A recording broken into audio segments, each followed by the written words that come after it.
Well, thank you, Professor Tiber. Good morning and welcome. This is a new venture for IEEE. And as I look at the program and look at the crowd, I'm pretty sure it's a venture with a future. My congratulations to the organizing committee and to all of the rest of you who have come to share your experience. I thank you. I'm an electrical engineer, but not a power engineer and not a transportation engineer. That said, I'm convinced that some of the most interesting and challenging opportunities for engineers in the 21st century are in energy and in its connection to security and prosperity and the environment. So then, why are we here to talk about electric vehicles? Well, first of all, I think it's about carbon. It's too late to argue that the Earth is not warming. You can see that in the Arctic and the Antarctic. When it comes to why and what we should do about it, I can't say very much from my own personal experience and expertise, but I'm prepared to go with the opinions of the best atmospheric and climate scientists in the world. Just like I'm prepared to go with the best opinions of, or the opinions of the best medical scientists in the world when I need to make a decision about healthcare. The transportation represents more than a quarter of greenhouse gas emissions. Second to, and not that far behind, electricity generation. And assuming that sooner or later, everybody's going to become serious about carbon emissions, transportation is one of the biggest opportunities to make a difference. And let's forget any thoughts we might have about capturing carbon at the automobile. With just a little bit of high school chemistry and some arithmetic, you will discover that every time you put 10 gallons of gas into a car, you would need to remove about 200 pounds of CO2. And that's, of course, if you can figure out a good way to capture it. If cars are powered by electricity, then of course you have the chance of capturing the CO2 at the power plant. And perhaps more importantly, you have the chance to reduce the component of fossil fuels in the electricity generation. Probably many of you know that California has set a target of reducing greenhouse gas emissions to 1990 levels by 2020, and then reducing them another 80% by 2050. And these, of course, are consistent with the projections by the Intergovernmental Panel on Climate Change, which would stabilize atmospheric greenhouse gas concentrations at around 450 parts per million of CO2 equivalent. If you haven't seen it, there's a very interesting article in the January 6th issue of Science that focuses on how California can meet the 2050 targets. The authors concluded that it cannot be done without widespread electrification of transportation, coupled with a substantial shift to what they call decarbonized electricity as a dominant form of energy supply.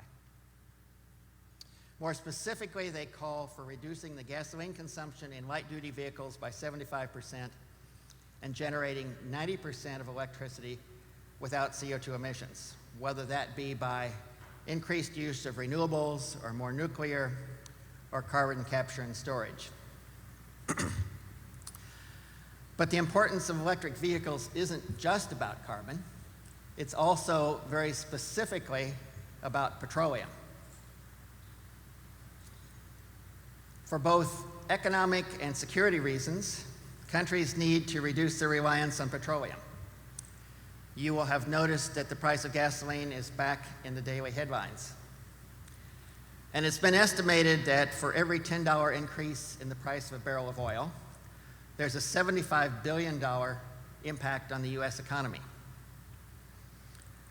Almost all of the energy used in the transportation sector, 95% or so, is from petroleum.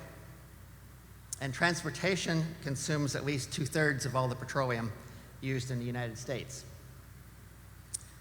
We're learning again, that the market for petroleum is a world market, and it's a complex one.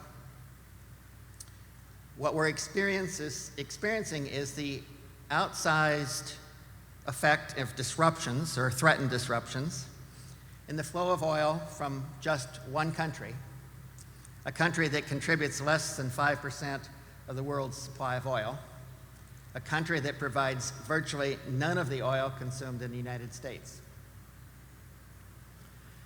So diminishing our reliance on imports will help somewhat. And on this front, there's some good news if you've been watching the news. It is that over the past 3 years in the US, net imports of petroleum have dropped from 57% of consumption to 45% of consumption. That's a pretty substantial deal.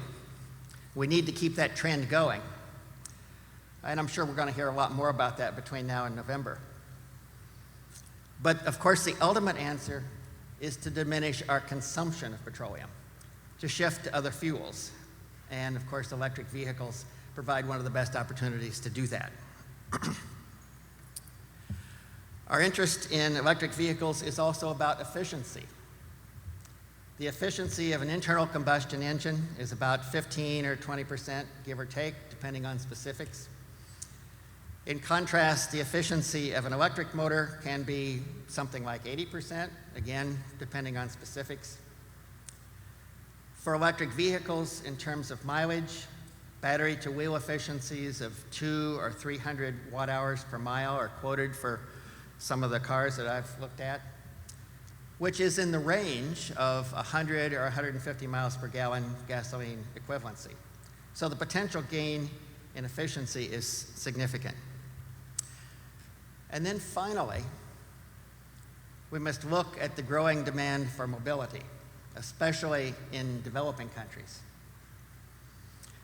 If car ownership continues to follow established patterns around the world, and if economic growth projections, especially in places like China and India, continue to follow those patterns, the worldwide automobile fleet could double in 20 or 25 years.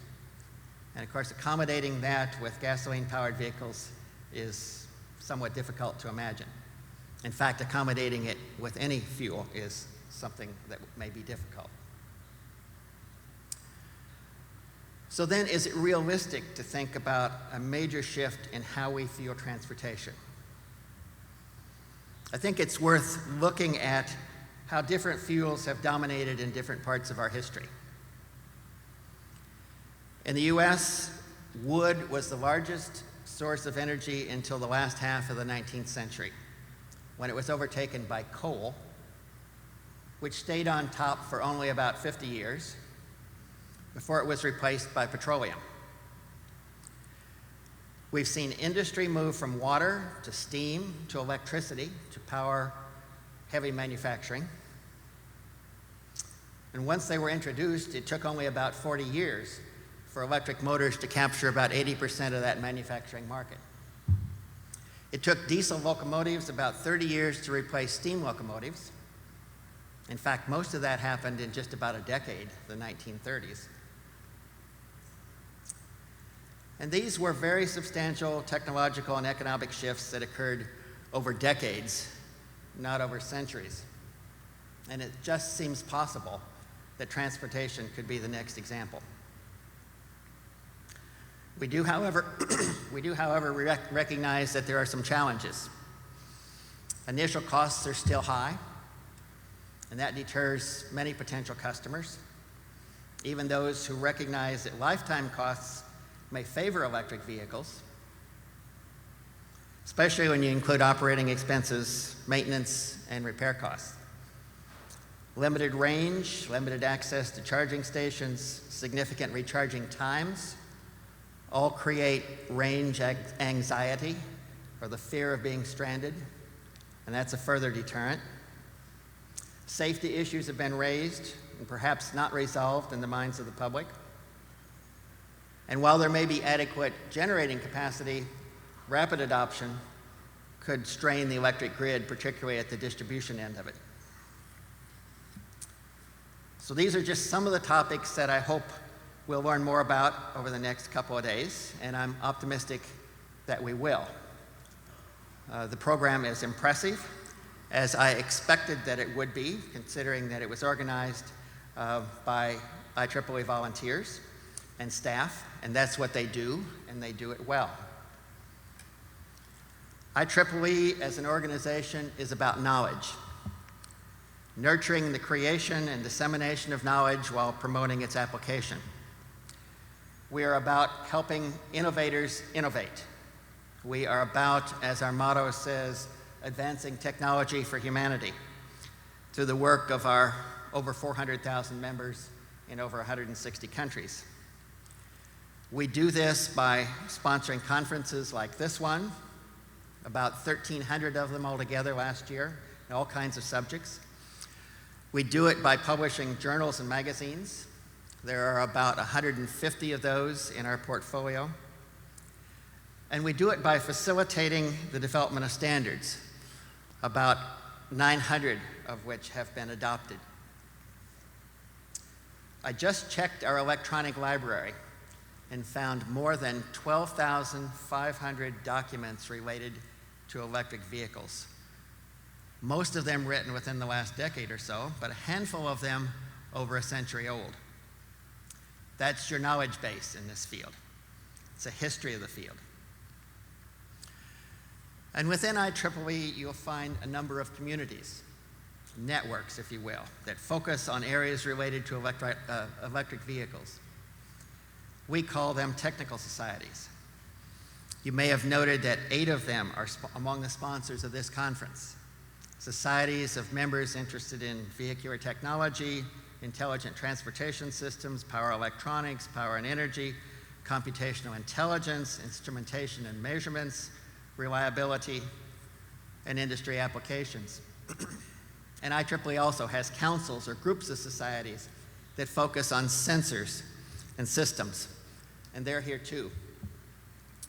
And you'll have also noticed in the sponsorship the IEEE Standards Association and IEEE USA, which focuses on technology policy and helps our members make their views known to policymakers. And because we believe that electric vehicles are important and will continue to be, we're building internal structures that will help all of these pieces of our organization work together more easily and serve the EV community even better. Among our 400,000 members, you can find more expertise in more areas of electrical, electronics, and computer technology than just about anywhere else. And I would add that we increasingly support the professional interests of applied technologists in other disciplines, including mechanical engineering, civil engineering, physics, and material science, just to name a few. So no matter what your interest in electric vehicles may be, there's a place for you to plug into IEEE. And after that shameless pun, I'd like to close by telling you about the very first of those 12,500 articles about electric vehicles in our electronic library. It was published in the Transactions of the American Institute of Electrical Engineers, one of our predecessor organizations, in 1899, and it starts as follows.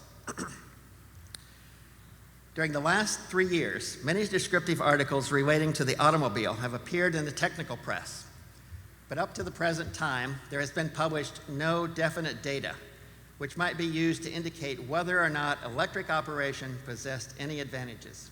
It's 1899, remember. Hence, both the general as well as the technical public could form no definite opinion as to the benefits to be derived from the use in any particular class of service of either an electric or a horse system. We're not even thinking about gasoline-powered systems, apparently. The purpose of this paper is to present the results of an investigation carried on during the past year in the city of New York of the operating costs of the horse and electric delivery service as at present instituted by large department stores.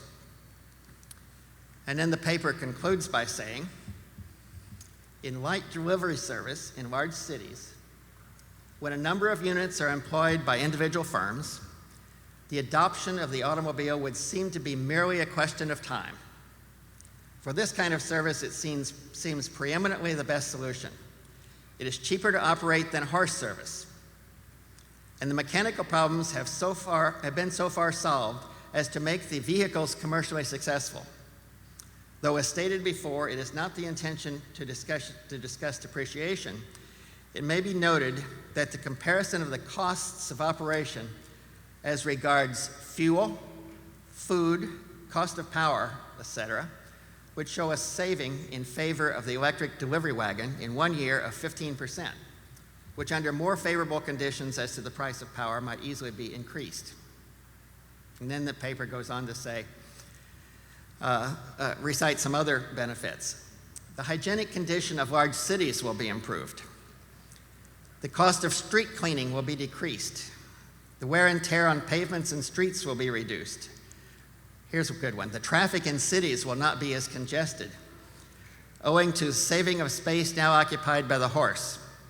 And apparently there were about 200,000 horses in New York City at the time. The cost of operation will be reduced as automobiles become more common. And the danger of accident from runaways will be eliminated. Well, thank you again for being here and participating.